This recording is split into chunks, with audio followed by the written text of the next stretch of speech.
Hello students, am I audible? Yes, sir. Okay, so we'll wait and let's others also join and then we'll invite Utkarsh sir.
So Utkarsh sir has joined the session. I request all of you to please switch on your camera so that it's easy and more convenient for us. Welcome Utkarsh sir. Thank you, Ayush sir. Sorry for being a couple of minutes late. Actually, Hmm. No I worries sir, we are still expecting students that all they'll be right. joining.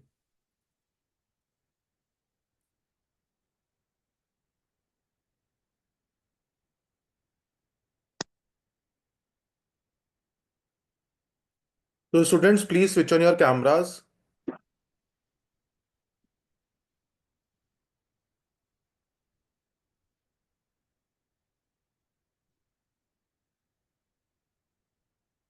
Ankit, Shubham, Ravi.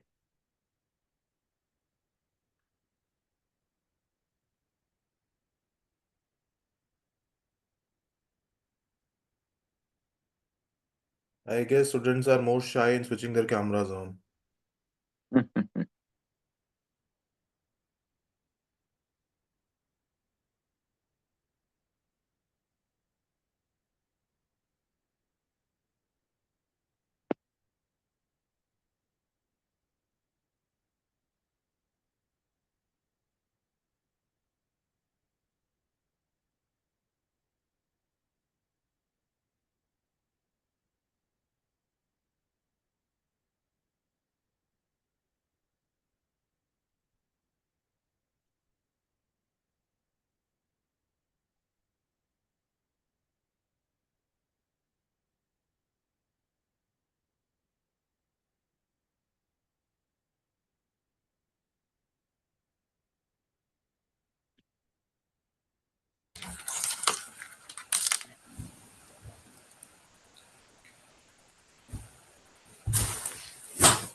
Pooja, please mute yourself.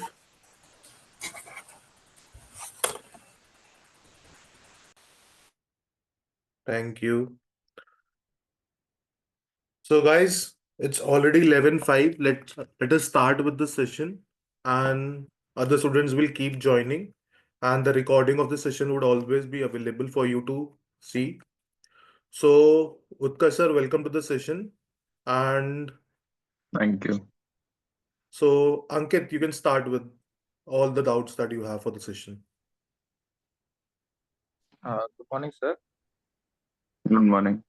Sir, I would like to ask, like, is it possible to clear CAPF in just this 6-7 months? Like, ये मेरा last ही attempt होगा क्योंकि 2026 में वो मेरी age something around 24 year 9 months हो जाएगी, तो उसके लिए मैं एलिजिबल नहीं हूँ। और अभी मैं प्रिपेयर कर रहा हूँ सीडीएस और एफकैट के लिए, और मैंने एसएसबी भी दे रखी है, कॉन्फ्रेंस आउट हूँ, रिपीटर हूँ, तो यहाँ कुछ अनसर्टेनिटी बहुत ज़्यादा है। तो just I would like to ask कि क्या ये पॉसिबल है अब, क्योंकि सीएपीएफ मैंने दी नहीं है इससे पहले, और ये मेरा लास्ट ईयर अटेम्प्ट है इसके लिए। मैं वही पूछने वाला था कि पहले सीएपीएफ दिया है कि नहीं। ठीक है, तो अगर सीडीएस दिया है, सिविल सर्विसेज दिया है। नहीं।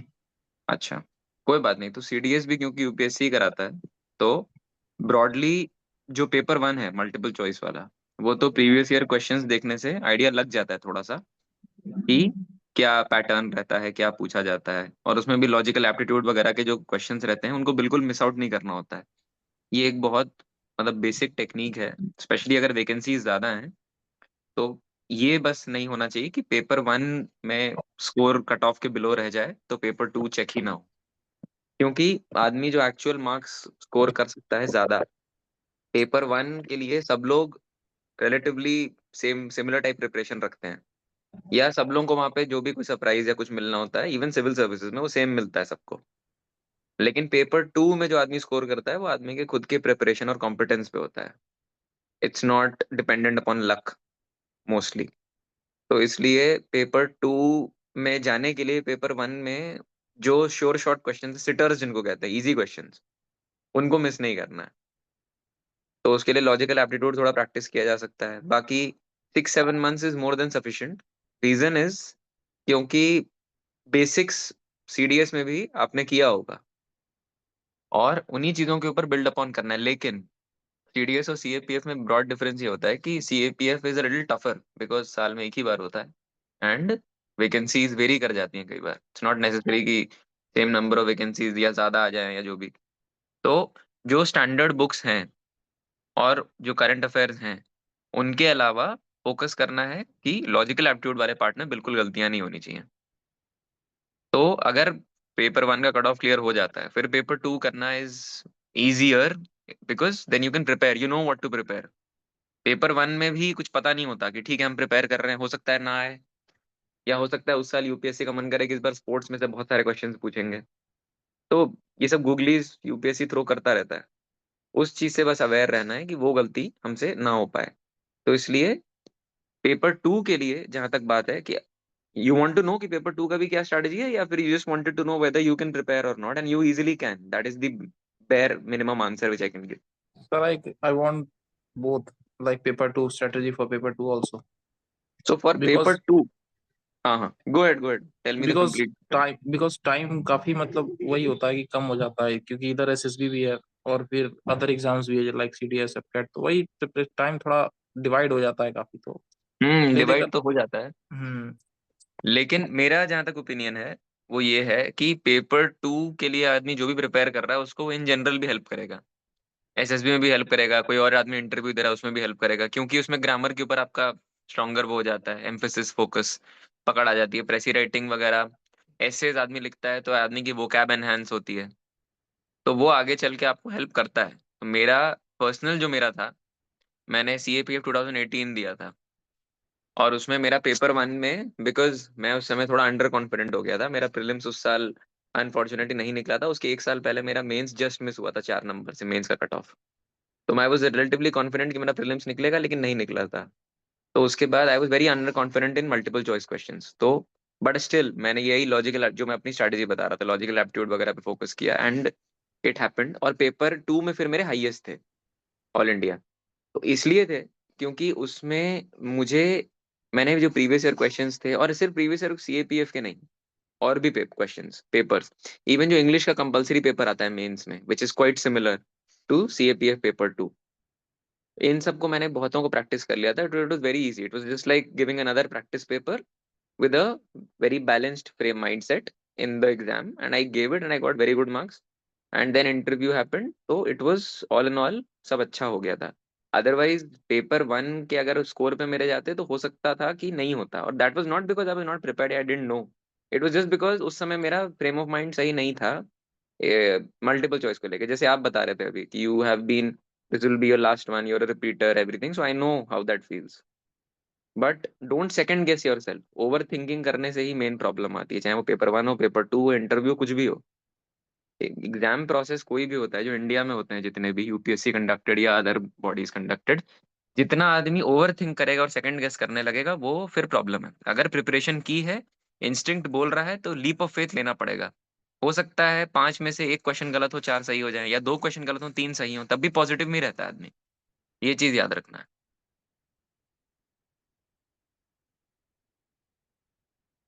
और कोई डाउट? ठीक है। Shubham, you can start with your doubts now. Shubham Patil. Am I audible? या go ahead please.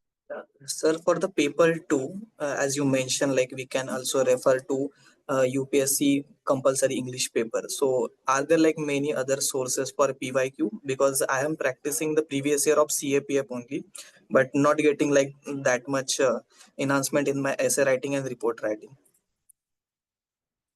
Why do you feel your essay writing and report writing is not getting enhanced? Are you getting it checked from someone? Yes, I'm getting the same marks over the past few months. Okay. So basically, do one thing, because if you start referring to essays of UPSC civil services के essay paper, that will not give you a clear picture, because that is much longer. It is almost 4 to 5 times as long as the essay which you have to write in CAPF paper 2. So that is not a right reference source. Instead, do one thing. If anybody has prepared for any other UPSC exam, I personally have given only civil services and CAPF from UPSC. And from other sources, I would also recommend, if possible, get a hold of RBI ka the paper, the mains part. Mains part में English का there is a separate paper in which essay वगैरह होता है. You have to type that out in the examination hall. Although the paper does not come out, question paper, but Mhm. because topics are so few, people usually remember. बहुत सारे coaching institutes उन लोगों के हो सकते हैं जिन लोगों ने पेपर बता क्वेश्चंस बताए, लेकिन क्वेश्चंस लोगों के टेस्टिमोनियल्स वगैरह में भी आपको मिल जाएंगे. But then again you have to practise and get that checked, because since you say that your marks are stagnant over a past few months, so you have to practice the same essay का word limit वाले multiple essays. और हर बार topic similar होते हैं. Social theme पे 1-2 होंगे, कुछ environment से related होगा, कोई प्रेसिंग इशू होगा, कोई डेवलपमेंटल इशू होगा, कुछ इकोनॉमिक से रिलेटेड होगा, कुछ ना कुछ बजट में इस बार आया होगा उससे रिलेटेड होगा. अब इसका मतलब ये नहीं है ना कि आदमी जाके पूरा बजट पढ़ेगा या पूरा इकोनॉमिक सर्वे पढ़ेगा. उसको पढ़ना है, लेकिन उसका जिस्ट पढ़ना है. इतना पढ़ना है which you feel is relevant, which can be asked in paper 1, and you can also use a few data and statistics in paper 2, so that it gives you an edge. Three Yes. things usually give you an edge in any essay, be it small or big. One is the quotes, the language, and the grammar you use. Grammatical accuracy is very important, because CAPF में बहुत छोटे essays होते हैं, उसमें अगर आप उसमें भी grammar नहीं सही कर पा रहे हैं, then it will be problematic. So then the examiner thinks that you don't know what you're writing and you are not very confident with your English, and that can lead to a cutting of your marks. दूसरा होता है कि आप अगर कुछ data या कुछ real life anecdotes या कुछ सिचुएशन आप दिखा सकते हैं, तो that is also good. For example, अगर आपको किसी भी उसके बारे में बात किया जा रहा हो एनवायरमेंट कंजर्वेशन में, और उसमें आप यमुना फ्लड प्लेन के बारे में कुछ मेंशन कर दें, या वहाँ का कोई इंसिडेंट हुआ तो उसके बारे में 2 लाइन, क्योंकि आपके पास ज्यादा स्पेस है नहीं ना, ज्यादा वर्ड्स हैं खेलने के लिए, तो आपको that will give you an edge, क्योंकि सब लोग वही लिख रहे होंगे. बस आपको you have to set yourself apart.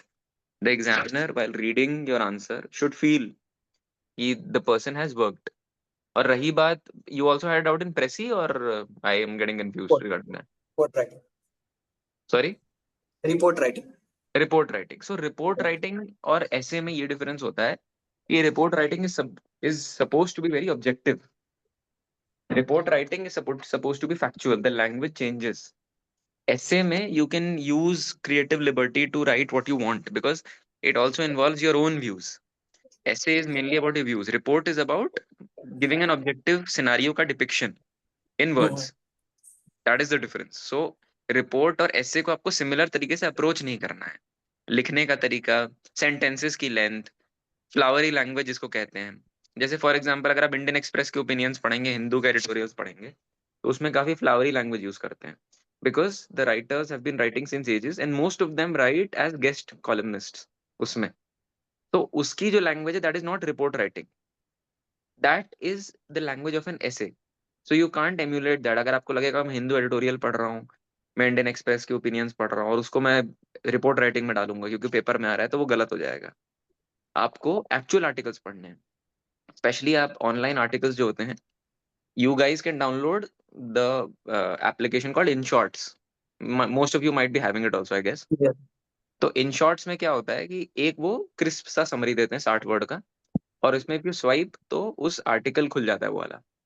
तो जो इंपॉर्टेंट और रेलेवेंट आर्टिकल्स हैं उसको खोल के और क्रिस्प समरी जिस तरह से लिखते हैं ना वो, maximizing the information in minimum number of words, that is what you have to emulate, especially in report writing. That is where you can get a good source of reference. And also if you find that कि कोई particular topic आपको लग रहा है is well drafted, you just swipe, read the entire article, which will not be very long. InShorts does not focus on opinions or whatever. So then you can try to emulate that in your own writing style. आपको अपनी writing style ऐसी रखनी है कि उसमें originality ऐसे में आनी चाहिए और objectivity report writing में आनी चाहिए। एग्जामिनर को ये डाउट ना रहे कि आपको दोनों में आप खुद ही कंफ्यूज हैं कि ऐसे कैसे लिखना है और रिपोर्ट कैसे लिखना है, दोनों एकदम अलग है और दोनों अलग आपके खुद के आंसर्स में दिखने चाहिए। For example Shubham has written a report that should be distinct from Shubham has written a essay, essay. Okay. Thank you, sir. Okay, excuse me sir. या हाय सर, मैं अमित बोल रहा हूँ। हाँ अमित, गो अहेड। सर मुझे एक प्रॉब्लम है। मुझे इंग्लिश तो पढ़ना आता है, ठीक है, बट वो जो पैराग्राफ है मैं वो समझ नहीं पाता हूँ। पैराग्राफ समझ नहीं पाते हो मतलब? मतलब कहने का मेरा मतलब है कि जैसे मैंने एक स्पेक्ट्रम उठाया, ठीक है, हम्म, तो मैंने स्पेक्ट्रम पढ़ा, मैंने पूरा पैराग्राफ पढ़ लिया मैंने। मुझे इंग्लिश ठीक है। पढ़ना आता है, बट मुझे उसका हम्म, वो मतलब नहीं समझ में आता है। I think he's referring to that reading comprehension part. हाँ मतलब आई गेट इट। बेसिकली उस पर्टिकुलर टॉपिक पे क्या बोला जा रहा है, आप मतलब you are able to understand the individual sentences and the words but not able to understand the gist of what the paragraph is trying to say, यही मतलब है आपका? हाँ भैया, अरे सॉरी सर। कोई बात नहीं। तो अभी पॉइंट ये है कि आपको, अगर आपको नहीं मतलब समझ में आ रहा, तो आप ज्यादा कंफर्टेबल किस लैंग्वेज में, हिंदी में? भैया मेरे को हिंदी लिखना भी नहीं आता है, इंग्लिश तो मैं पढ़ भी लेता हूँ। अच्छा, बट हिंदी समझ में आती है पढ़ने पे? हाँ, हिंदी समझ में आता है पढ़ने पे, बट तो हिंदी लिखने फिर में अभी नहीं आता। मेरा ये सजेशन है कि एक हिंदी टू इंग्लिश ट्रांसलेशन वाले आती हैं कई सारी, ऐसे की कंपाइलेशंस आती हैं, कई सारी ऐसी शॉर्ट स्टोरी की कंपाइलेशन आती हैं। तो उसमें, और बहुत बेसिक होती है वो, लेकिन ये नहीं सोचना है इन्फीरियोरिटी में कि अरे बच्चों के लिए है तो मैं क्यों पढूं, मैं तो एग्जाम की तैयारी कर रहा हूँ, इतना कंपटीशन होगा, ऐसा कुछ नहीं है। हम्म, क्योंकि आपको अभी इस चीज पे फोकस करना है कि for example you have recognised कि आपकी प्रॉब्लम क्या है। अब उस हम्म, प्रॉब्लम को रिकग्नाइज कर ले तो उस पर काम करना है, सिंपल।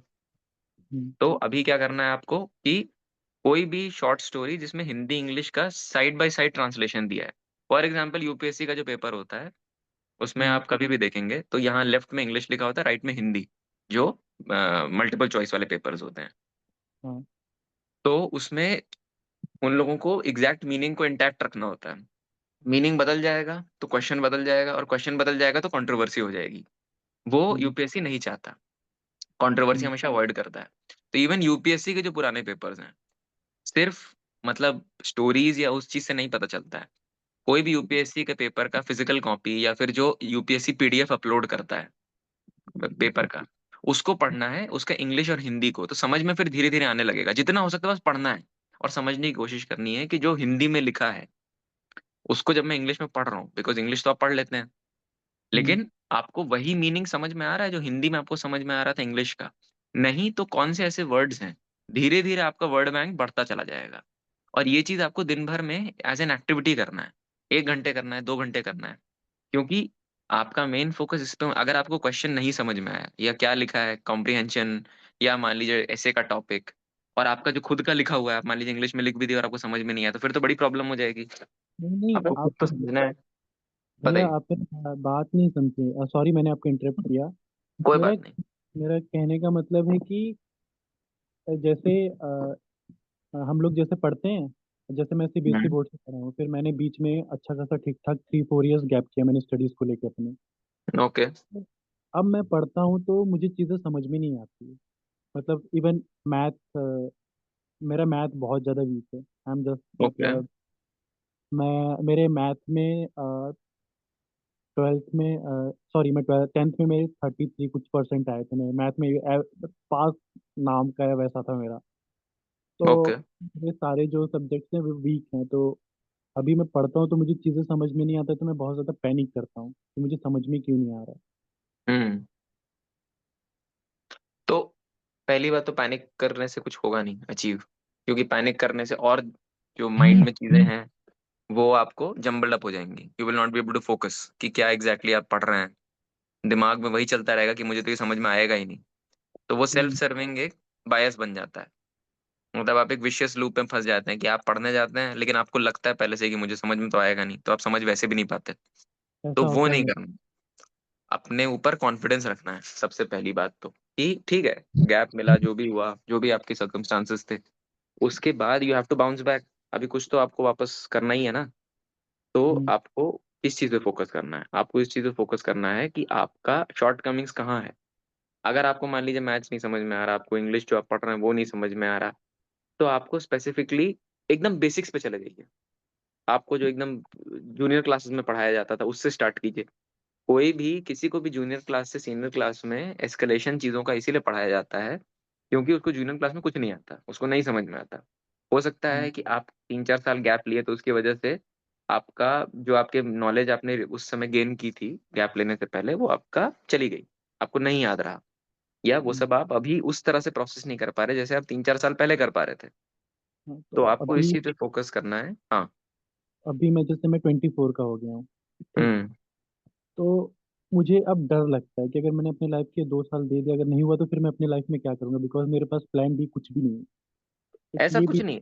जैसे मैं ट्वेंटी स्टार्ट। फोर कोई बहुत बहुत बड़ी एज नहीं होती है। अगर सीएपीएफ की बात की जाए, ठीक है, सीएपीएफ एज एन एग्जाम में कट ऑफ है एज का, लेकिन ऐसी एन नंबर ऑफ अपॉर्चुनिटीज हैं और गवर्नमेंट सेक्टर से बाहर भी, जिसमें आपको जरूरी नहीं ये सोचना कि आप अगर यहाँ पे नहीं कर पाए तो आगे आप अपनी लाइफ में क्या कर लेंगे। लाइफ के बारे में ऐसे एक्स्ट्रापोलेट करना ठीक नहीं है, क्योंकि आप मान लीजिए यहाँ पे नहीं कर पा रहे हैं कुछ, लेकिन आपके पास अभी भी बहुत, पहली बात तो यहाँ पे नहीं कर पा रहे हैं ये वाला थॉट ही नहीं लाना है दिमाग में। 24 की एज में भी still you have years to go. अभी कितने साल हैं जिसमें आप अपने आप को, आप एग्जाम भले ही दीजिए भी मत अगर आपको इतना अंडर कॉन्फिडेंट लग रहा है अभी। आप 1 साल गैप लेके, अब पढ़ाई में अगर गैप लिया तो एग्जाम के लिए तो लेना बनता है, बहुत लोग लेते भी हैं। If you are not confident कि आपकी प्रिपरेशन अच्छी नहीं है, तो आप थोड़ा लंबा अपना प्लान बनाइए कि अब मैं बेसिक से एग्जाम स्टार्ट करूंगा, धीरे धीरे मैं अपना बिल्ड अपॉन करूंगा, मैं अपना एस्केलेट करूंगा, मैं अपना जो कॉम्प्लेक्सिटी है चीजों की, मैथ्स की टफनेस, इंग्लिश की टफनेस को धीरे धीरे बढ़ाऊंगा। तब आपको कॉन्फिडेंस आना स्टार्ट होगा when you are able to do it. आपको बेसिक्स अगर करने लगेंगे तो आपको लगेगा हाँ ये तो मैं कर पा रहा हूँ, तो अब मैं शायद नेक्स्ट लेवल पे जाने के लिए रेडी हूँ। तो आपको अंदर से फील होगा। तो ये नहीं सोचना है कि अब मैं 24 में 1-2 साल में कुछ नहीं कर पाया तो कुछ नहीं होगा। 26 कोई एज होती है। इंसान की लाइफ एक्सपेक्टेंसी इंडिया में, अगर आप डिसेंटली आपका न्यूट्रिशन वगैरह ऑन पॉइंट है, तो 70 तो है ही। तो अभी तो nothing, it's not even 1/3 of your life, you should not think like this. ये तो एक ये आप बेसिक से स्टार्ट कीजिए, मेरा ये सजेशन है कि ये आप बैकवर्ड जाइए। आप क्लास 10th की मैथ्स में मान लो प्रॉब्लम हुई थी, तो 9th की उठाइए, 8th की उठाइए, 7th की उठाइए। जहां पे आपको लगता है कि हाँ ठीक है ये मैं कर सकता हूँ, वहां पे उसको प्रैक्टिस करिए। फिर उसके बाद वापस उल्टा आइए। मान लीजिए फॉर एग्जाम्पल, हाइपोथेटिकली आपको 7th की मैथ समझ में आ रही है, तो आपको लगेगा हाँ 7th की मैथ्स मैं कर सकता हूँ, तो 7th की मैथ्स थोड़ा प्रैक्टिस करना है। फिर नहीं आ उसके बाद रही है। 8th पे मूव करना है। 8th पे अगर आप फिर मूव करेंगे तो आपको समझ में आने लगेगा। आप यूट्यूब को एक्सटेंसिवली आपको यूज करना है, आपको वीडियोस सुनने हैं, लेक्चर आजकल तो हर चीज के लिए अवेलेबल है। जब जूनियर केजी के लिए अवेलेबल है तो क्लासेस के लिए तो अवेलेबल है ही। तभी आपको एक रेफरेंस पॉइंट मिलेगा कि आपको लगेगा हाँ ठीक है 8th की मुझे अब आ गया, अब मैं 9th पे मूव कर सकता हूँ। ऐसे अगर आप धीरे-धीरे कंसिस्टेंटली करेंगे हर सब्जेक्ट में, सिर्फ मैथ्स में नहीं, इंग्लिश और भी साइंसेस जिसमें भी आपको लग रहा है, you can do it, it's not tough. भैया अगर मुझे आपको कांटेक्ट करना होगा तो मैं कैसे करूँगा? How eye contact you? Because मेरे पास कुछ भी गाइडेंस नहीं है और मेरे पास इतना पैसा नहीं है कि मतलब मैं आपको, आई डोंट, मैं कैसे कहूँ मैं आपको? नहीं, मैं आपकी बात समझ रहा हूँ। आई थिंक ये बेटर आयुष आंसर कर पाएंगे।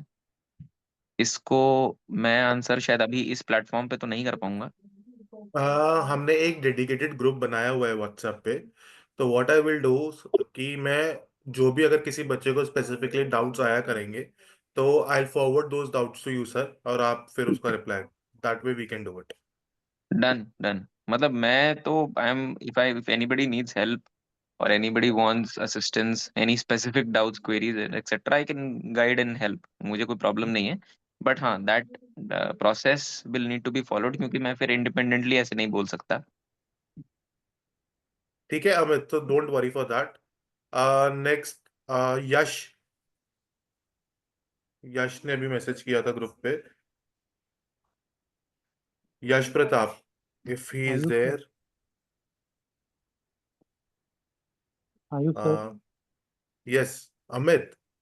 Yes sir. सर क्या मैं सर से पर्सनली मैं मतलब कि कुछ बात है मैं खुल के कर सकता हूँ क्या? अगर जैसे अगर मैं फिर उसके बाद आई आई नेवर कॉन्टेक्ट हिम, या मतलब मैं कभी कभी वापस मैं रिक्वेस्ट नहीं करूंगा। मेरे को कुछ पर्सनल प्रॉब्लम है, इवन स्टडीज से रिलेटेड है, और कुछ भी नहीं है। मुझे सर से कांटेक्ट करना है, मैं इसके ऊपर खुल के नहीं बोल पा रहा हूँ। What exactly are you trying to tell Amit? हमें समझ नहीं आ रहा है इस चीज के लिए। सर मेरे को सर से पर्सनली बात करना था। पर्सनल बात करना तो वोंट बी पॉसिबल अमित, क्योंकि I can not share his number और anything, it will be a huge problem. ठीक है ना? तो आप यही कर सकते हो, आप मुझे डायरेक्ट मैसेज कर दो व्हाट्सएप पे, मैं आपको बात करवा दूंगा, that way we can do it. ठीक है। नेक्स्ट, शुभम और मोटरोला, एनीवन?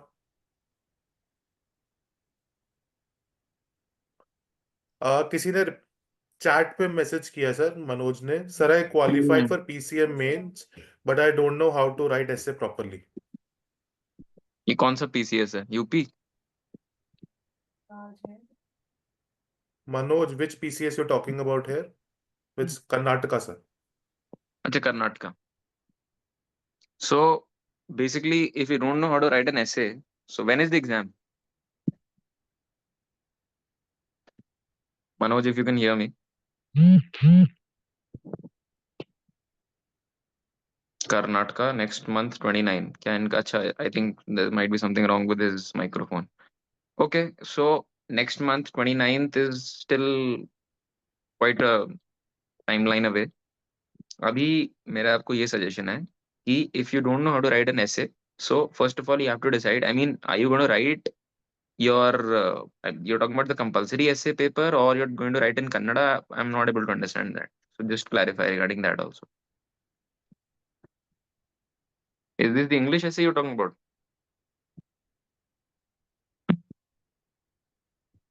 English, ठीक है। So you do one thing. First of all, you read the questions which are asked in Karnataka PCS mains for the last 5 years, 2020 onwards. एक बार you go through that. And if there are any toppers of that particular exam who have written essays, या जिनकी copies आपको online मिल जाएंगी, who have practice essays या किसी institute की जो भी, you can refer to that, and उससे आपको एक you'll get a basic understanding about how to proceed, how to write, how what kind of structure do they want, because people who have qualified the exam, they have written something which has appealed to the examiner who was checking the paper, so that can be then emulated again. And also if you want, you can refer to other public service commissions के जो essays के जो questions आते हैं, even CAPF और CSC civil services के, and refer to those essays also जो toppers के रहे हैं या जिसके भी रहे हैं.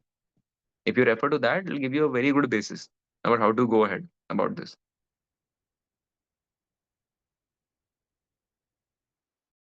Are you able to understand? Next student can ask. Shubham Patil and Motorola Manoj ने पूछ लिया है। किसी और को कुछ पूछना है? एनीवन? सर मुझे भी एक डाउट पूछना था। यस, पूजा। सर एक्चुअली मैंने प्रीलिम्स 2023 का सीएससी की प्रिपेयर कर रही थी मैं प्राइमरीली। तो मैंने प्रीलिम्स उसका पास कर लिया था और उसके बाद मैंने मेंस दिया था 2023।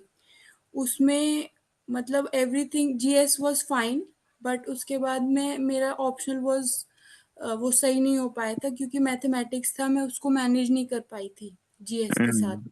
ठीक है। बट उसके साथ मैंने सीएपीएफ एग्जाम भी दिया था 2 बार।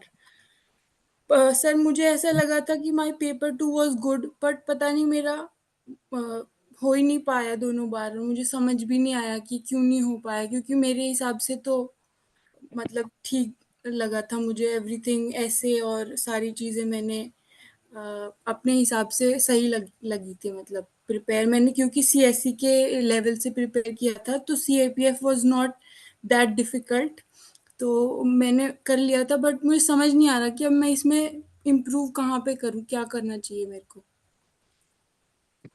आपके मार्क्स कितने आए थे जो 2 आपने सीएपीएफ के पेपर्स दिए थे उसमें, इंग्लिश ऐसे में?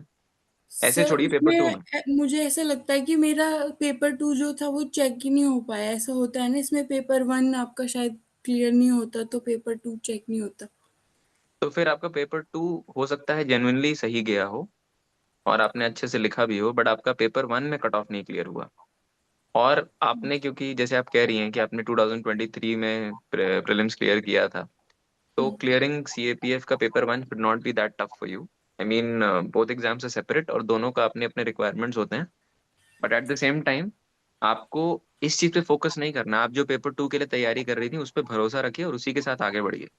You continue working for paper 2 but in the same direction जो आप पहले कर रही थी। But you have to focus more on paper 1, because if your paper 2 itself is not checked, आप कितना भी अच्छा लिख दें उससे कोई फर्क नहीं पड़ने वाला, because it will not get checked, and if it doesn't get checked it will not make you land up anywhere.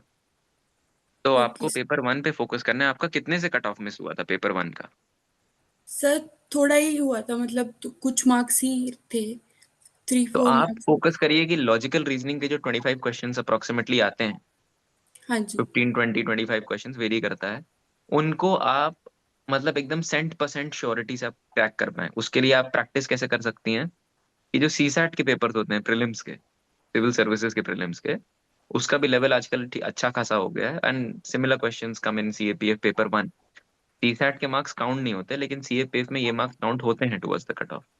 तो इसमें आपको नंबर फुल्ली स्कोर करना है अगर आपको पेपर 1 मिस हो रहा है। एट द सेम टाइम जो आप जीएस वाली तैयारी कर रही हैं पेपर 1 के लिए, आपका जीएस जैसे सिविल सर्विसेज मेंस में भी अच्छा गया तो आपका जीएस ठीक होगा आई एम प्रिज्यूमिंग। तो yes sir. History, geography, political science, society, art and culture, ancient medieval, जो भी आपका है, and general awareness of course, उस सबको भी आप छोड़े ना इस चक्कर में। आपको उन चीजों को भी आगे लेके चलना है। But yes, I would suggest you to focus more on paper 1 then paper 2 at this point of time. Otherwise अगर आपका पेपर 1 क्लियर ही नहीं होगा तो पेपर 2 में आप कितना भी अच्छा लिख के आ जाएं, it is not going to change anything.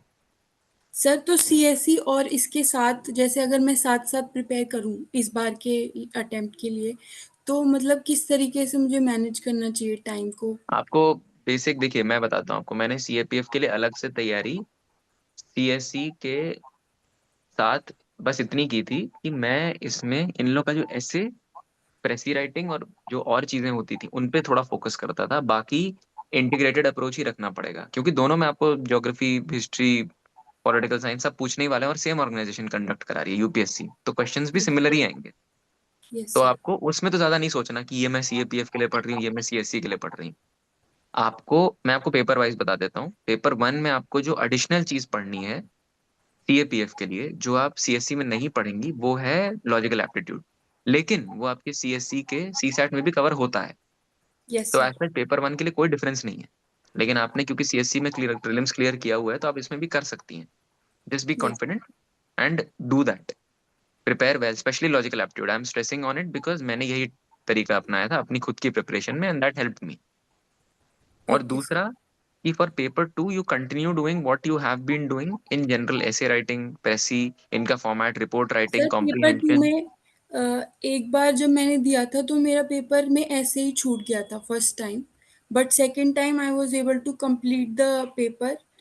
But मुझे ऐसा लगता है कि शायद इनकी जो ऐसे की राइटिंग होती है फर्स्ट, जैसे सीएससी में ऐसे होता है, उसमें तो हमारे पास टाइम भी ज़्यादा होता है काफी और होता है। उसमें हमें मतलब कुछ भी लिख सकते हैं हम, काफ़ी वर्ड्स भी ज़्यादा होते हैं। इसमें हमारे पास बिल्कुल। वर्ड्स भी कम थे और ऐसा था कि हमें 4 ऐसे लिखने होते हैं इसमें। हम्म। तो 4 ऐसेज में कुछ ऐसे तो ऐसा लगा मुझे कि ये सही लिख दिए मैंने, बट 1-2 ऐसे ऐसा लगा कि ये उतने सही नहीं लिख पाई मैं जितने बाकी दोनों ऐसे मैंने लिखे हैं। तो मतलब कैसे उसको डिस्ट्रीब्यूशन को यूनिफॉर्म रखें हम कि हम सारों को एवरेज तो लिख ही रहे हैं कम से कम। तो मैं इसका एक सजेशन आपको बताता हूँ, आप पहले टाइम मैनेजमेंट अपना करिए थोड़ा सा पेपर का। फॉर एग्जाम्पल मैं क्या करता था कि मैं पहले ग्रामर और वो वाला पार्ट जो होता था, singular word answer, synonyms, antonyms, जो भी सेंटेंस करेक्शन, ये सब मैं सबसे पहले करता था। Okay sir. तो इससे क्या होता था कि मुझे अश्योर्ड कुछ नंबर तो मिलने ही मिलने हैं, बिकॉज उसमें मतलब ब्लैक एंड व्हाइट होता है। उसमें यस। आपका होता है कि आपने अगर सही किया तो you'll get the full marks, if you don't do it correctly you will miss out on the entire scope of marks. Yes sir. तो आपको पहले, मेरा जो स्ट्रैटेजी होती थी, आप जरूरी नहीं आपको सेम स्ट्रैटेजी अपील करे, but I can still suggest, क्योंकि टाइम मैनेजमेंट इज की पेपर 2 में। तो आपको सबसे पहले इंग्लिश का अगर आप ग्रामर अटेम्प्ट कर लें, so you will be free mentally कि अब मेरे 50 मार्क्स कवर हो गए हाइपोथेटिकली। उसके बाद आप कॉम्प्रिहेंशन कर सकती हैं, again you have to just refer to the passage and write the answers, it will be easier. उसके बाद you can go for precis writing, because precis writing is a very big marks का source.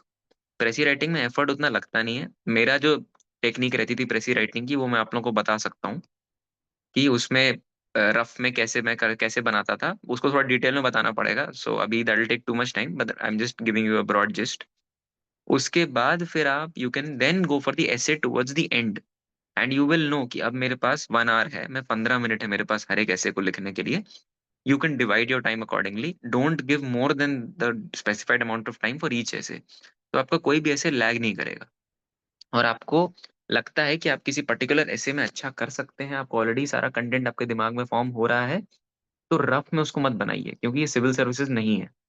आपको civil services में time होता है, you can structure your essay, you can frame your essay, you have time. इसमें आपको you just have to write, because कम भी लिखना है, you will have that much content that you can write right up front without making rough note.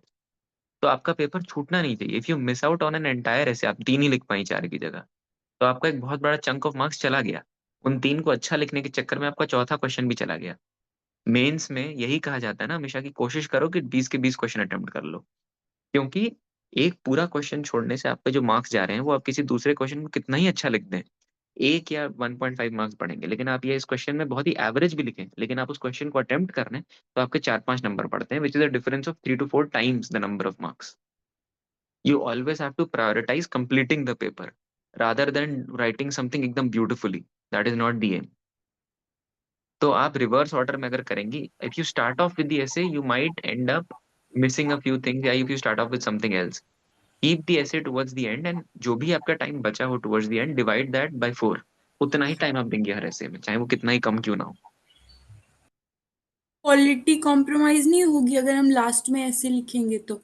नहीं, क्योंकि actually नहीं होती है। उसका एक रीजन है, आपका मेंटल स्टिमुलेशन ऑलरेडी हो चुका होगा आपको। मैं पर्सनली कई सारे उन्हीं के कोट्स और उन्हीं के जो वो होते थे इडियम्स वगैरह, फ्रेजेस, इन सबको मैं उन्हीं के ऐसे में यूज कर लेता था। मेरे खुद के भी थे of course, okay. But beyond that, because तब तक मेरा दिमाग इज ऑलरेडी वर्किंग। और इतना टफ पेपर नहीं है, because you not doing maths, you're doing English and you are writing a précis, you are reading a comprehension again and again। आपके पास बहुत सारे ऐसे sentences frame हो जाएंगे which you can directly implement in the essay as it is, and that will fetch you more marks because the paper checker will feel कि आप within the paper also linkages बना पा रहे हैं। It will fetch you great marks। मेरे paper 2 में I think 105 आए थे, which was CAPF 2018 के हाईएस्ट इन पेपर 2, क्योंकि मैंने यही टेक्निक फॉलो की थी। जबकि पेपर 1 में मेरे उतने कोई खास नहीं आए थे, बट पेपर 2 में इतने अच्छे आए थे और इंटरव्यू में बहुत अच्छे आए थे, इसलिए मेरी रैंक अच्छी आई थी।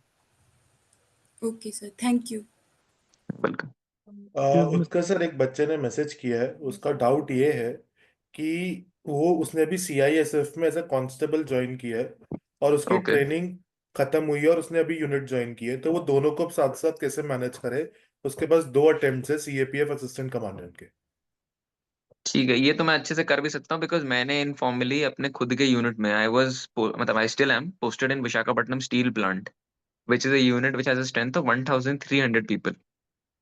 तो वहां पे कई सारे सब इंस्पेक्टर्स कांस्टेबल्स को मैंने ब्रॉडली गाइड किया था, मेंटर किया था for giving the exam, and many of them have cracked also now. तो आई कैन सजेस्ट दिस। अभी कौन सी यूनिट में वो पोस्टेड है? If you can tell me that will be easier for me to determine कहाँ है यूनिट, यूनिट कमांडर किस rank का है, all these things will matter. I can suggest what to do. पूछा है मैंने उनसे, देखते हैं व्हाट ही सेज, क्योंकि वो सेशन में नहीं है, बट उससे अपना डाउट व्हाट्सएप पे पूछ लिया है।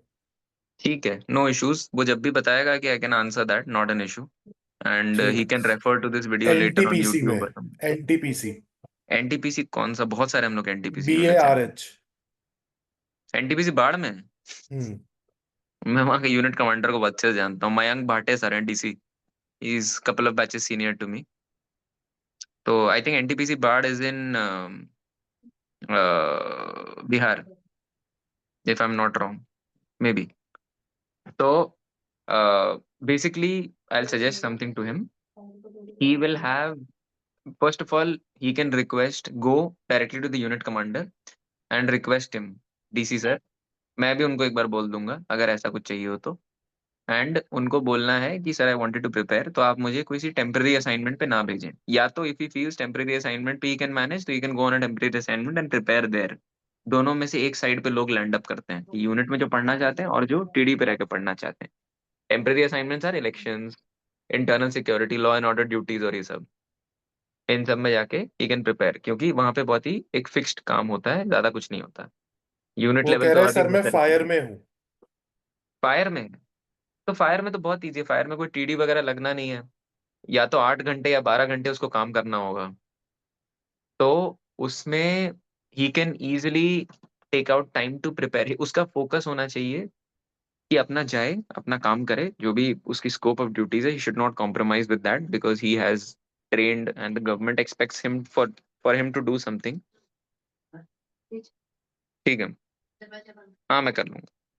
सो ही एक्सपेक्ट्स, मतलब basically the government expects for him to perform his duties, जिसके लिए उसको रिक्रूट किया गया था। So it should not compromise with that. किसी भी सीनियर को मौका नहीं देना चाहिए to say something to him. At the same time उसको फोकस इस चीज पे करना है कि वो अपना जो बचा हुआ टाइम है दिन का, 12 घंटा जितना उसके पास बचता है, उसमें से apart from the basic necessities which he has to focus clearly. 16 घंटे भी बच सकते हैं। he has to focus only on preparing for the exam, he has to balance it out। तो उसको क्या करना है अभी? बहुत लोग वर्क के साथ मैनेज करते हैं, उसको तो ये भी प्रॉब्लम नहीं होगा, कम्यूट उसके लिए will not be a problem, उसके लिए घर रहने की जगह will not be a problem, food will not be a problem, because ये सब उसको वहां पे मेस में मिल जाएगा। And he will do everything जो भी उसके पास होगा। तो उसको अभी इन्हीं चीजों के साथ मैनेज करते हुए अपना बस प्रिपरेशन में फोकस करना, nothing else. Nothing else should be his priority apart from preparing for the exam. And he can do this easily by structuring his plan. For the next, for example, if he plans to give this year's exam, he can plan to give the he can plan to prepare for paper 1 first, जिसमें basic sources हैं, everybody knows क्या sources हैं।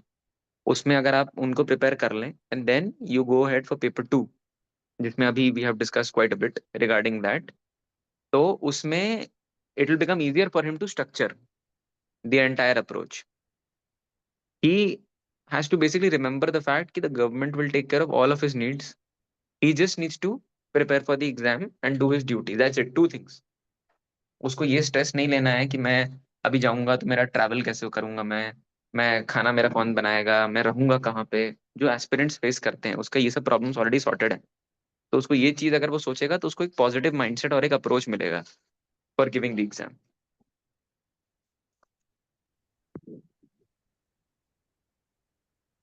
ठीक है। Anyone else have any doubts? So please ask. Excuse me sir. हाँ Amit. Sir मैं पूछ रहा हूँ कि जैसे टाइम मैनेजमेंट कैसे करते हैं, जैसे मैं फुल टाइम हूँ बट मैं बैठ नहीं पाता हूँ। ये प्रॉब्लम मुझे भी आती थी। मेरा अटेंशन स्पैन काफी छोटा है। I get distracted very easily. तो प्रॉब्लम ये होती थी कि दिमाग में इंसान को लगता है कि अभी अगले 6 घंटे मुझे लगातार पढ़ना है तभी मेरा एग्जाम निकलेगा, लेकिन ऐसा होता नहीं है। हम्म, आपका every person has his own prose, I mean not prose, his own ability to retain whatever he और शी इज रीडिंग। तो आपको ये याद रखना है कि आप जितना भी टाइम दे रहे हैं, बस बैठने के लिए नहीं बैठना है। अगर आप टाइम दे रहे हैं कुछ करने करने के लिए, आप पढ़ रहे हैं, कोई भी स्पेसिफिक टॉपिक पढ़ रहे हैं, तो यू शुड एम कि मुझे आज ये पर्टिकुलर टॉपिक खत्म करना है। लेकिन कितनी देर में करना है इस चीज का एम नहीं रखना है कि मैं 3 घंटे अब ये टॉपिक पढ़ूंगा, नहीं, मैं ये टॉपिक पढ़ूंगा, बस यही एम होना चाहिए। सो अगर आपका अटेंशन डाइवर्ट हो रहा है, आप नहीं फोकस कर पा रहे, ठीक है, get up, take a 2 minute break, keep your phone away, because that will, उससे डोपामीन आपको हिट होता है। आप फोन में अपना कुछ स्क्रॉल करते हैं, किसी का मैसेज पढ़ते हैं, कोई सोशल मीडिया ऐप खोल लेते हैं, या कुछ शॉप करने लग जाते हैं, तो उसके चक्कर में क्या होता है कि आपका अटेंशन, कंसंट्रेशन सब खराब हो जाता है। You have to avoid that first of all. Second of all, you have to remember always कि मेरा जो अभी टॉपिक खत्म करना है वही मेरी प्रायोरिटी है, बस मुझे और कुछ नहीं चाहिए। मेरा एग्जाम मान लीजिए 30 डेज दूर है, मुझे नेक्स्ट 20 डेज में सिलेबस खत्म करना है। नेक्स्ट 20 डेज में मैं सिलेबस को कैसे खत्म करूंगा, एक मैं डेली टारगेट बना लूं, और उस डेली टारगेट को मैं चाहे 2 घंटे में ही पूरा कर लूं। अगर अच्छे से मैंने कर लिया, stop, don't study beyond that. If you really feel कि मुझे अंदर से गिल्ट हो रहा है कि यार मैं पढ़ नहीं रहा हूँ, 2 ही घंटे पढ़ा हूँ, तो ठीक है, you pick up the newspaper, revise something, read another essay, do something which is not that heavy in terms of mental application, क्योंकि आपने उस दिन का अपना मेंटल एप्लीकेशन का कोटा पूरा कर दिया है। But then don't think of it in this way कि अगर मैंने 6 से 7 घंटे हर दिन, 8 घंटे, 10 घंटे, 12 घंटे, लोग पता नहीं कितना पढ़ते हैं, इतना नहीं पढ़ा तो फिर मेरा एग्जाम नहीं निकल सकता, या कंपटीशन मुझसे आगे निकल जाएगा। ऐसा नहीं होता है। भैया मुझे जो लोग कोई पेज पढ़ते हैं उनको वो याद रह जाता है, फोटोग्राफिक मेमोरी होती है। और बहुत लोग होते हैं जिनको उसको 10 बार पढ़ना पड़ता है तभी याद होता है। How can you compare the two? एक स्टूडेंट ने और पूछा उत्कर्ष सर कि पेपर 2 हाँ, के लिए कोई स्पेसिफिक गाइडेंस के लिए कोई सोर्स। ओके। सो पेपर 2 के लिए बेसिकली मेरा ये सजेशन है कि पहली बात तो रेन एंड मार्टिन आप लोग यूज करिए, बेसिक। रेन एंड मार्टिन की ग्रामर की बुक आती थी, अभी भी आती ही होगी, आई एम प्रीटी श्योर। और वो आपको इंग्लिश ग्रामर वाले पार्ट में पूरे में हेल्प कर देगा। सिनोनिम्स, एंटोनिम्स वगैरह तो आप इनफैक्ट, अगर आप यूपीएससी में कंपलसरी पेपर भी आता है उसके लिए कई सोर्सेज अवेलेबल रहते हैं, अगर आप उसको भी रेफर करेंगे तो आपको बहुत हेल्प मिलेगी। तो वहां आपको, इट्स लाइक मैथ्स, ये आपको उनमें तो श्योर शॉर्ट नंबर मिलने ही मिलने हैं अगर आपने सही कर दिया तो। ठीक है, ये होगी पहली चीज। अब रही बात दूसरी चीजों की, प्रेसी राइटिंग के लिए refer to a lot of YouTube videos, they will tell you exactly. क्योंकि कोई आदमी बैकग्राउंड में बोल रहा हो ना किसी चीज में, या आपको समझा रहा हो, वो ज्यादा अपने आप को स्टिक करता है। इवन इंडियन फॉरेस्ट सर्विस, मैंने जो फॉरेस्ट का भी मेंस दिया है, तो फॉरेस्ट सर्विस के भी इंग्लिश में पेपर ऐड होता है, फाइनल मेरिट लिस्ट में भी ऐड होता है, unlike civil services, that is the difference. तो फॉरेस्ट सर्विस के लिए मैंने कई बार सोचा था कि मैं ये करूंगा, इंग्लिश को रेफर करूंगा। इनफैक्ट जो हमारा कोर्स भी है मेंटर नेशन का, इसमें भी अगर आप लोग ज्वाइन इन करेंगे तो आप लोगों को टेलर्ड कंटेंट इसी चीज के लिए मिलेगा। So the reason why I am saying this is because I scored well in my own paper 2. I scored well in my interview. Then I saw what Mentor Nation is doing. Then I thought कि हाँ ठीक है, this will genuinely help the aspirants in achieving what they want. So मैं आप लोगों को जैसे अभी बोल तो दूं कि आप लोग सोर्स रेफर कर लीजिए, आप लोग यूट्यूब वीडियो देख लीजिए, वो देख लीजिए, लेकिन आपको एक जगह पे नहीं मिलेगा। You start getting frustrated. ये होता था, मेरे साथ भी होता था। तो फॉर एग्जाम्पल मैंने काफी सारे एग्जाम्स दिए अपने टाइम में, सिविल सर्विसेज तो बहुत बार दिया है, मेंस भी दिया है, सीएपीएफ मैंने, फॉर्चुनेटली आई वाज लकी कि फर्स्ट अटेम्प्ट में मेरा निकल गया था। तो और दूसरा कि आरबीआई भी मैंने दिया है, मैंने एयरपोर्ट्स अथॉरिटी ऑफ इंडिया में मैं था। So I have a general experience about how to go ahead with exams and everything. और इंटरव्यू का मेरे कॉलेज डेज में, जब मैं आईएम में था उस समय मुझे इंटरव्यू का बहुत हेल्प मिला था। तो I have had guidance. I have had people hand holding me, telling me exactly what to do, so it was easier for me to do this. अभी I can just give you a broad overview, but the actual nuances जो होंगे वो आपको थोड़ा सा guidance के साथ, मेरा पर्सनल ओपिनियन है, आपके लिए थोड़ा इजियर होगा। That is what I have to say regarding this. Anyone else? अगर किसी को कोई doubts है तो Aman Prasad, you have recently joined. Anyone? Yes, sir. Yes, Aman, please पूछिए. Good morning, sir. Good morning. Sir मेरा doubt Utkar sir से है. हाँ अमन बताइए. हाँ सर, वो जैसे कि अभी इनिशियल स्टेज रहता है तो हम लोग को पेपर 2 को समझने में थोड़ा सा टाइम लगता है, ठीक है. जैसे वहाँ पर आर्ट ऑफ आंसर राइटिंग एक बार में तो आएगा नहीं सर, वो तो ग्रेजुअल प्रोसेस है, धीरे धीरे आता है. तो सर उसको कवर कैसे करें? मतलब वहाँ पर बहुत सारे इंस्टीट्यूट्स बताते हैं ना सर, सिलेबस उसका वास्ट है, थीम्स में डिवाइडेड है, 18 थीम समथिंग बताते हैं. तो अलग अलग को अप्रोच करने में सर फिर करंट अफेयर से कैसे रिलेट करें कि हमारा जो भी आंसर अगर हम एसेज में लिखते हैं वो मेरा अपडेटेड रहे. तो वो कैसे करते हैं सर, हमको वही समझ में नहीं आ रहा. मतलब आप देखिए, हाँ हाँ बताइए बताइए, कंप्लीट कर जैसे लीजिए मैं क्वेश्चन. हाँ सर, जैसे मैं बताता हूँ, मान लीजिए हम सपोज कीजिए एक एसे लिखने के लिए लिखे, ठीक है सर. कोई एक टॉपिक है, उसमें हमको सर ने दिया एसे लिखने, तो मैंने उसे लिखा. बट वो जो कंटेंट मैं जनरेट करूंगा सर, वो कहाँ कहाँ से होगा? इसके लिए सर मुझे क्या बोलते प्रीवियस ईयर देखना होगा या फिर अदर टॉपर के कॉपीज देखना होगा फॉर ओवरव्यू के लिए. उसके बाद आपका जैसे बोला जाता है कि मैगजीन्स भी आप फॉलो करो. सर वो चीजें को रिलेट करने में थोड़ा सा कैसे कनेक्ट करे यही नहीं समझा. फिर आता है सर आपका ब्रेनस्टॉर्मिंग. अगर ब्रेनस्टॉर्मिंग करे तो जैसे जो कंटेंट होता है सर, हम लोग कितना साल में या कितना मंथ का ही करना चाहिए जो नीडेड हो एग्जाम में, एग्जाम के देखिए रिक्वायरमेंट का. मैं आपको बताता हूँ, जो कंटेंट होता है अभी करंटली उसका कोई लिमिट नहीं है. एक टाइम था जब यूपीएससी में होता था कि 1 साल का आदमी कर ले तो इज मोर देन इनफ, ला previous 1 year of any exam, civil services हो, सीएपीएफ हो, कुछ भी. अब वो नहीं है. अब एक्सक्यूज मी, ये लोग कहीं से कुछ भी पूछ लेते हैं. और आई डोंट ब्लेम देम, इतने सारे एस्पिरेंट्स अपीयर हो रहे हैं, लाखों लोग आ रहे हैं, कोई फिल्टरिंग मैकेनिज्म तो चाहिए. अगर पिछले 1 साल का ही सिर्फ कर देंगे सब लोग, उसको अच्छे से प्रिपेयर करके आ जाएंगे, so it will become difficult for them, सब लोग स्कोर कर जाएंगे उसमें. दे वांट अ मैकेनिज्म जिससे, भले ही वो आर्बिट्री मैकेनिज्म हो, शायद उतना रिफ्लेक्टिव ना हो, कोई आदमी ईमानदारी से प्रिपरेशन कर रहा है और कोई वहां पे तुक्के मार रहा है, दोनों के मार्क्स सेम आ रहे हैं. ये एक प्रॉब्लम है, लेकिन इसका हम लोग कुछ नहीं कर सकते क्योंकि हम लोग यूपीएससी में तो है नहीं. हम लोग बेस्ट वो कर सकते हैं कि अपनी प्रिपरेशन को और अपनी जो भी अप्रोच है एग्जाम की तरफ, उसको उसी तरह से अपना माइंडसेट रखें कि ठीक है ये लोग कुछ भी पूछ सकते हैं. तो जहां तक नंबर ऑफ इयर्स की बात है, वो उस पे मुझे कमेंट करना सही नहीं है, बिकॉज आई डोंट नो कि वो एग्जैक्टली exactly क्या है. यूपीएससी का बहुत वेरी करता है, कभी 4-5 साल पुरानी चीजें भी पूछी हैं इन्होंने.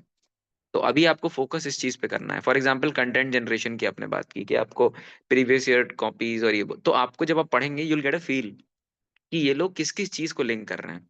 फॉर एग्जाम्पल हर समय जो करंट गवर्नमेंट इन पावर होती है, उन लोग की जो पॉलिसी स्कीम्स अप्रोचेस होते हैं, उन लोगों के ऊपर फोकस करना चाहिए. क्योंकि UPSC is after all constitutional body जिसमें गवर्नमेंट के रिटायर्ड ऑफिसर्स, प्रोफेसर्स, ये सब लोग रहते हैं, and you are eventually going to work for the government of India के लिए आपका एम है काम करने का सीएपीएफ में.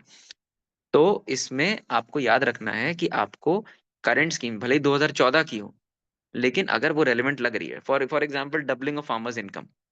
डबलिंग ऑफ फार्मर्स इनकम कब बात हुई थी? 2017-18 में बात हुई थी, 2025 तक कर देंगे, 2022 तक कर देंगे. उसके लिए 15% ग्रोथ चाहिए होती है हर ईयर, जो कि पॉसिबल नहीं है प्राइमरी सेक्टर में. 3 to 4% होती है एट मैक्स. लेकिन आपको बोलना है. पंचामृत प्लेज हो गया हम लोगों का, आपके जो पंच प्राण हो गए, आपके एसडीजी के टारगेट्स हो गए, इन सब चीजों को आपको लिंक करेंगे. अब कैसे करेंगे ये सब मैं बोल रहा हूँ, लेकिन मेरे दिमाग में कैसे आया, क्योंकि मैंने बहुत सारे टॉपर्स की आंसर स्क्रिप्ट पढ़ी, मुझे थोड़ा गाइडेंस मिला, मुझे लोगों ने बताया, मैंने कई लोगों से बात भी की थी. कई सारे जिन लोगों ने ऑलरेडी एग्जाम क्लियर है किया हुआ है, वो लोग मच बेटर पोजीशन में होते हैं हमसे कि हमें बता पाए एग्जैक्टली हमें क्या चाहिए. क्योंकि हमारे पास थॉट्स तो होते हैं लेकिन वो स्कैटर्ड होते हैं, हम उनको गैदर नहीं कर पाते. और जब तक गैदर नहीं करेंगे तब तक आप उनको पेपर पे नहीं ला पाएंगे.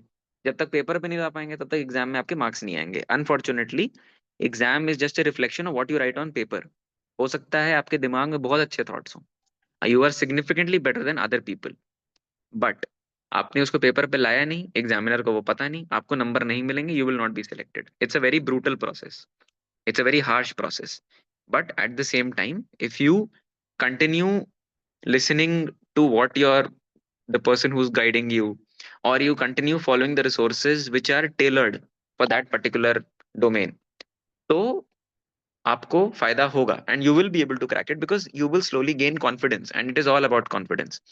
आपको अगर लास्ट में लगा कि अगर मैं ये लिखता हूँ तो मेरे नंबर आएंगे, तो आप वो लिख देंगे और आपके जनरल नंबर आ जाएंगे क्योंकि आप उस चीज को बहुत अच्छे से लिखेंगे। आप वहीं पे आपको खुद ही दिमाग में कंफ्यूजन है कि इस चीज को मैं लिखूंगा तो क्या मेरे नंबर आएंगे, बट आप वो लिख भी रहे हैं, बट आप श्योर भी नहीं है, अपने आप को उस एग्जाम में बैठे बैठे सोच सेकंड गेस कर रहे हैं कि शायद ये उतना रेलिवेंट नहीं है, तो आप उसको अच्छे से लिख भी नहीं पाएंगे। एग्जामिनर बहुत एक्सपीरियंस्ड होते हैं, उन लोग को पता होता है, वो देख के समझ जाते हैं कि हाँ इसको क्लैरिटी ऑफ थॉट नहीं है, तो इसको नंबर नहीं देने, तो उन लोग आपके नंबर काट लेंगे और आपका सिलेक्शन नहीं होगा। तो यही होता है, आपको पहले फोकस करना है कि आप प्रीवियस जिन लोगों ने एग्जाम क्लियर किया उनकी चीजें, आपका जो करंट स्ट्रक्चर है प्रिपरेशन का उस पे, और गाइडेंस लेके अगर आप प्रॉपरली अप्रोच करेंगे तब आपको एग्जाम क्रैक करने में इजी लगेगा, आपको कॉन्फिडेंस आ जाएगा। अगर एक बार आपको इंट्रिंसिक कॉन्फिडेंस आ गया फिर आपको कोई नहीं रोक सकता। यही है बेसिक सार। ओके सर बट एक क्वेश्चन आया अभी, जैसे कि अगर पेपर 2 पढ़ते भी है तो हमारे पास टॉपिक्स के रेलेवेंट नोट्स तो होंगे, जैसे डिजास्टर मैनेजमेंट हो गया, वुमेन पे हो गया सर, एजुकेशन पे हो गया, इसके नोट्स तो होंगे कॉम्प्रिहेंसिव। उसके साथ साथ सर एडिटोरियल्स रेगुलर बेसिस पे पढ़ना है, आर्टिकल्स जो भी है वहां से हम लोग को आइडियाज मिलेगा कि कैसे लिखा जाता है, कोड्स भी मिलता है, करंट में जो भी इश्यूज चल रहे हैं, ठीक है, सही मोर बात और है। लेस। उसके बाद सर आपका कोई एक मैगजीन फॉलो कर लेंगे इस ठीक है। दौरान। बस सर इतना रिसोर्सेज तो आई थिंक सफिशिएंट होगा, डेली बेसिस या अल्टरनेट डेज पे प्रैक्टिस आपका दो हाँ ऐसे। प्रैक्टिस भी करना जरूरी है, वही मैं बोलने वाला था कि राइटिंग प्रैक्टिस जब तक आप करेंगे नहीं और किसी से चेक नहीं करवाएंगे, आपको तो हाँ लग रहा सर। है, ये मैंने भी गलती की थी शुरू में कई बार, कि मैं लिखता था मुझे लगता था बहुत अच्छा लिख रहा हूँ, बट नंबर नहीं आते थे मेंस में। सेम मेरा इसीलिए भी नहीं है, आते हमको थे क्योंकि मुझे लिखता है। पता ही नहीं था कि क्या मैं अच्छा लिख रहा हूँ, वो मुझे अच्छा लग रहा है लेकिन सामने वाले को उतना ही अच्छा लग रहा है, या सामने वाले को टॉपिक से रेलेवेंट लग रहा है। कई बार आदमी अपने फ्लो में ड्रिफ्ट कर जाता है टॉपिक से, और इसमें आपको चेक कराना, गाइडेंस लेना बहुत जरूरी है। अगर आप अपने मन से सिर्फ वन साइडेड चलते रहेंगे तो फिर उसका कोई फाइनल ऑब्जेक्टिव 99% नहीं मिलेगा। ये भी एक पॉइंट है। तो आप बात सही बोल रहे हैं, but you just have to keep a check on yourself and what you are writing everything. Okay, वही सर सेल्फ इवेल्युएशन नहीं आता है ना, मतलब खुद सेल्फ से। इवैल्यूएशन से नहीं होगा। सेल्फ इवैल्यूएशन प्रीलिम्स तक, क्योंकि उसमें ब्लैक एंड व्हाइट है, ये ऑप्शन सही है तो सही है, लेकिन इसमें आपको नहीं पता कि सही क्या है, कुछ भी सही नहीं होता, कुछ भी गलत नहीं होता। वो सिर्फ जिसको एक्सपीरियंस है वही बता सकता है कि हाँ ये रेलेवेंट है। सही गलत की बात ही नहीं है, रेलेवेंस की बात है कि क्या वो चीज जो आप लिख रहे हैं वो एग्जामिनर जो चेक करेगा उसको रेलेवेंट लगेगा कि नहीं। अगर हाँ तो आपको मार्क्स मिलेंगे, अगर ना तो आपको मार्क्स नहीं मिलेंगे। As simple as that. Sir कोई कोई जैसे कि सर मैं फॉलो भी करता है, जैसे कि प्रतियोगिता दर्पण हो गया या विजन आयस का मैगजीन्स हो गया, सर कोई एक भी कर लेंगे तो भी सफिशिएंट है, दोनों हाँ करना। मोर देन सफिशिएंट है, मल्टीपल करने ही नहीं है इनफैक्ट। मैं खुद विजन आईएएस वाला इसलिए फॉलो नहीं करता था क्योंकि विजन आईएएस मुझे ज्यादा कॉम्प्रिहेंसिव लगता था। तो वही बल्कि हो जाता है सर। हाँ तो मैं इनसाइट्स का फॉलो करता था, but that is a time for a different thing, क्योंकि अब करंट सिचुएशन क्या है ये तो मुझे भी नहीं पता कि कौन फॉलो कर पा रहा है कौन नहीं। तो लेट्स सी कि कौन सी मैगजीन क्या अच्छी करती है।